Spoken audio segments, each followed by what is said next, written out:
So then, last talk in this half of the session, then we're going to have a small break, is Dr. Julie Kleinhenz, the Deputy for ISRU System Capability Leadership for NASA, talking about Envisioned Future ISRU. And her fact she shared was the fact she has seen every single Pixar movie. And I'm sure that has nothing to do with having a 3-year-old. All right, so I'll be talking, did I just do that? So I'll be talking about the ISRU Envisioned Futures. I'm the deputy lead for the ISRU CLT. Jerry Sanders, many of you know, is the lead for this team. He's actually in Luxembourg for Luxembourg Space Week this week, presenting similar slides there. So in terms of our envisioned future, this is kind of the top level.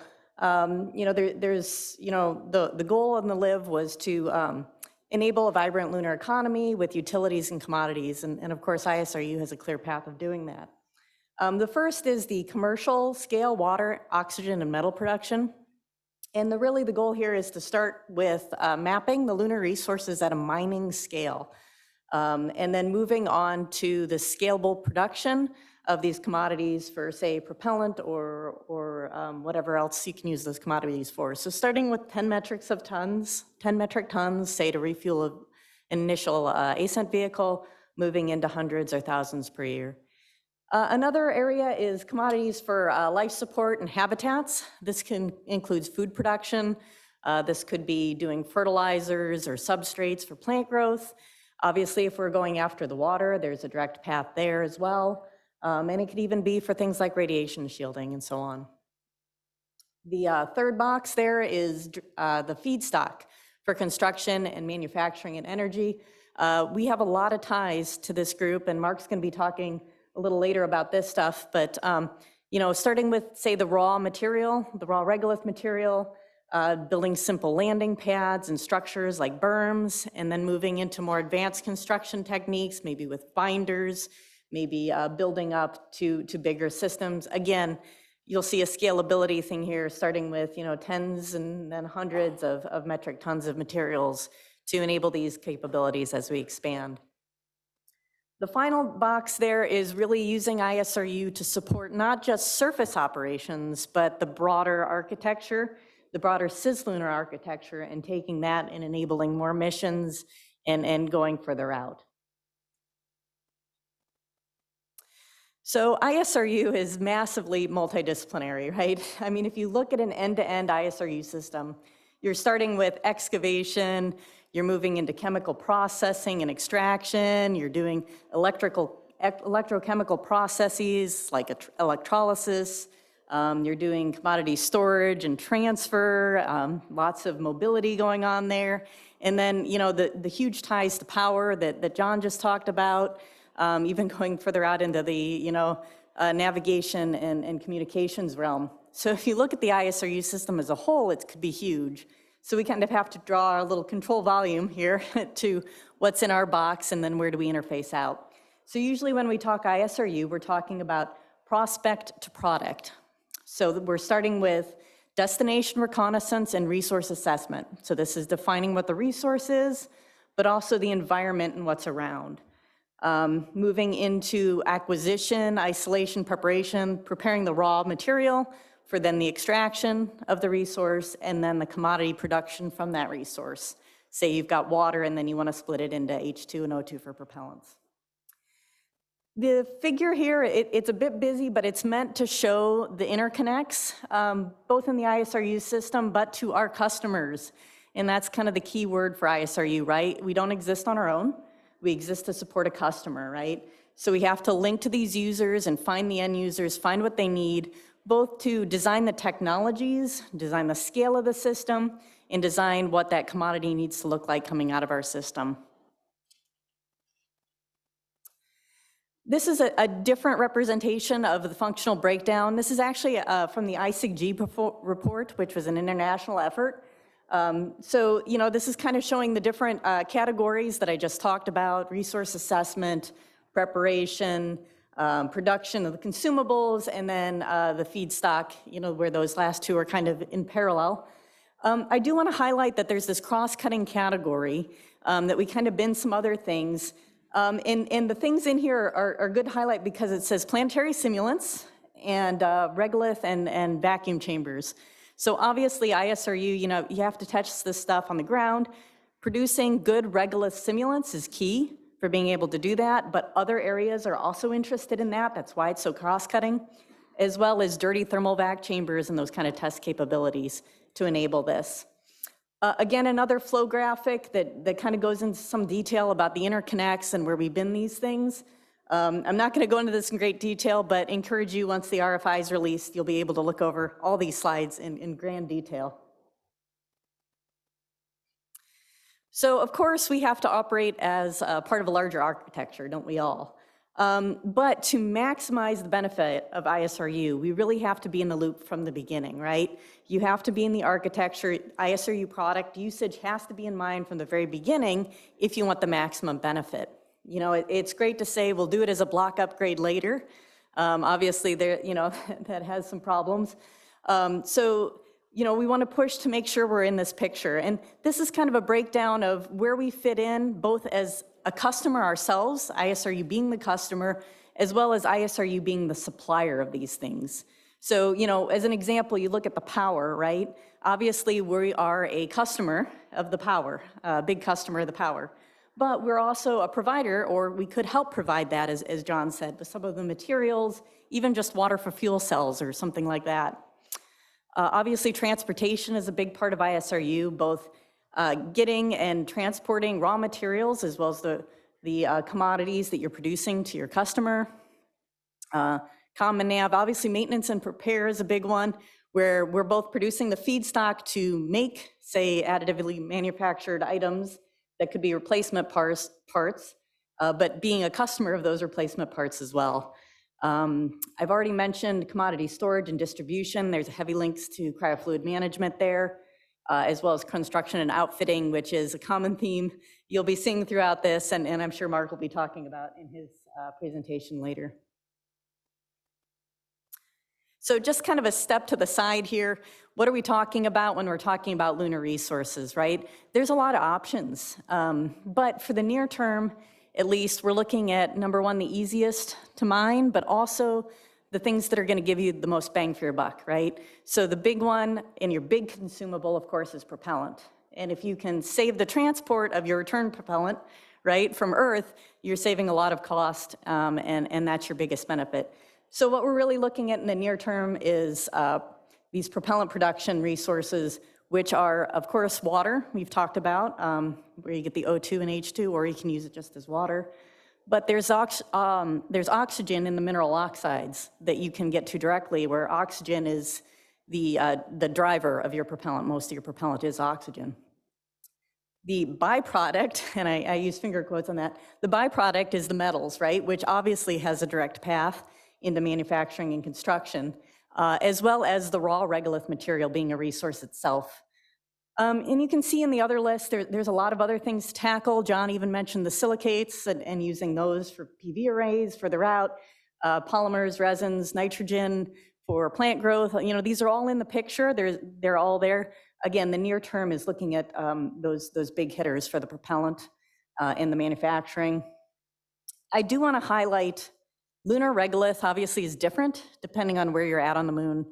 And that difference impacts your technology that you would use for extraction, but also can impact what you get out of what commodity you're pulling out of that. So the Mare regolith being more of a salt-based versus the anorthosidic highland or polar material, it does impact these processes and impact your products.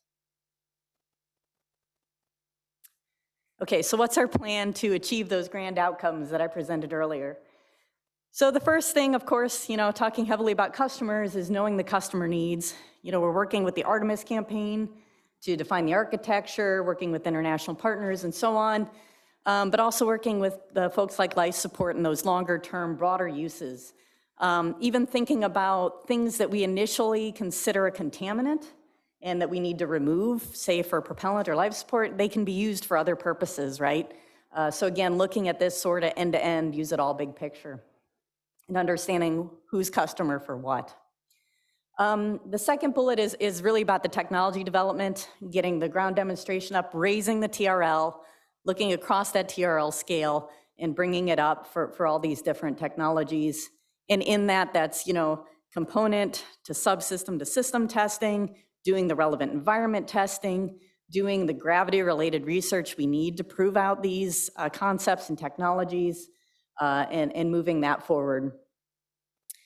CLIPS is a great opportunity in multiple ways to do risk reduction.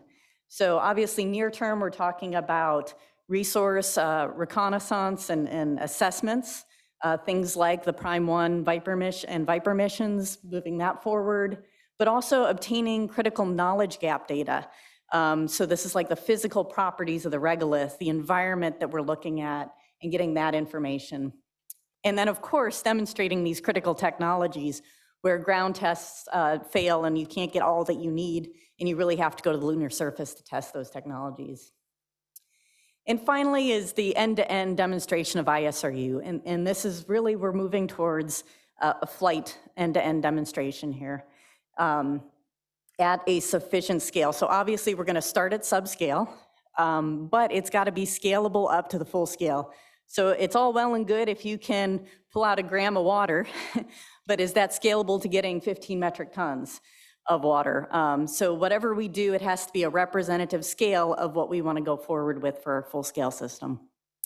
And again, that last bullet really highlights it, is we have to demonstrate this before mission-critical applications, before we're going to get the buy-in for infusion from the mission. We really have to prove out that ISRU works. This sort of idea that sometimes you can't fly it until you've flown. We got to check the box and really prove out that we can do it. This is sort of big picture, the timeline. What you can see in the near term is some of the prospecting or the reconnaissance kind of things. There's some orbital missions that are going to help. And then we've got those 2 ground demos with the CLIPS, or not ground demos, but the prospecting campaigns, the Prime 1 and Viper. While those are going on, busy doing tech development in concert with this. So you kind of have to take data as it comes in and adjust as you get it, so that we can meet the timeline, looking to demonstrating some ISRU technologies out in the 2026 timeframe, where you can see that we're representing this dual path, this idea that we could either go after the water for the near-term pilot plant, or we can go after the oxygen from the minerals.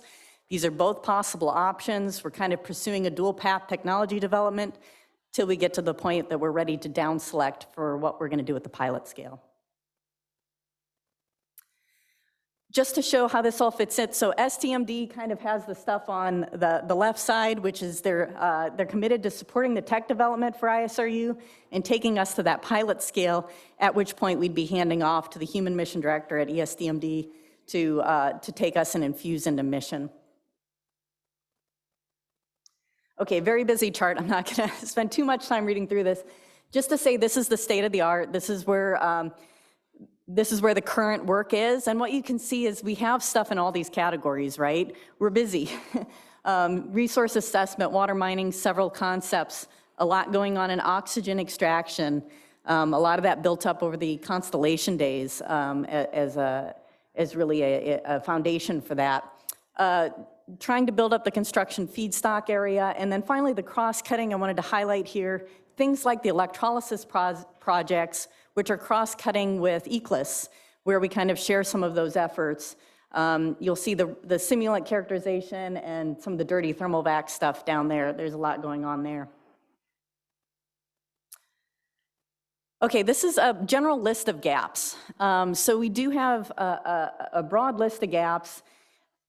All of it kind of boils down to a couple different key things here.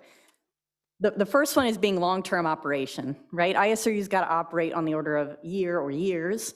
So a lot of this equipment's got to operate in extreme environment for long-term, whether that be a PSR, permanently shadowed region, or wherever, they're extreme environments. ISRU has to interface with the regolith, which is harsh, and we've got to deal with the handling of the regolith and all of this. And we've got to try to do it autonomously. So long-term, harsh environment, autonomous operations is where most of these gaps are born from. The other key one that you'll see throughout here is the scalability is being a #1 concern as well, and making sure that what we're doing in the lab and testing out in the lower level technology is scalable to the bigger scale. So this is kind of the investment portfolio as it is now, just kind of give you an idea, TRLs and timelines. This is for oxygen extraction from the minerals. And what you can see here is a variety of different efforts. We're expecting some more efforts here with solicitations that are on the street now and coming in. And what you'll see with this compared to the next slide, which is water mining, water mining's obviously shifted a little to the right, a little lower TRL, because again, with that oxygen production, we did have Constellation era programs where we kind of built that up and we had a foundation to stand on, where the water mining is newer, that's newer information. So moving forward with those.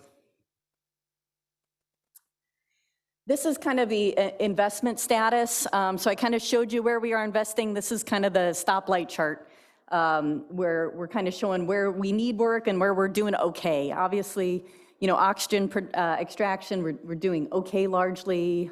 Building up the resource assessment, though, you know, there's nothing planned after Viper yet. So that sort of campaign to get that. But there are technologies in development for various instruments to move that forward for prospecting.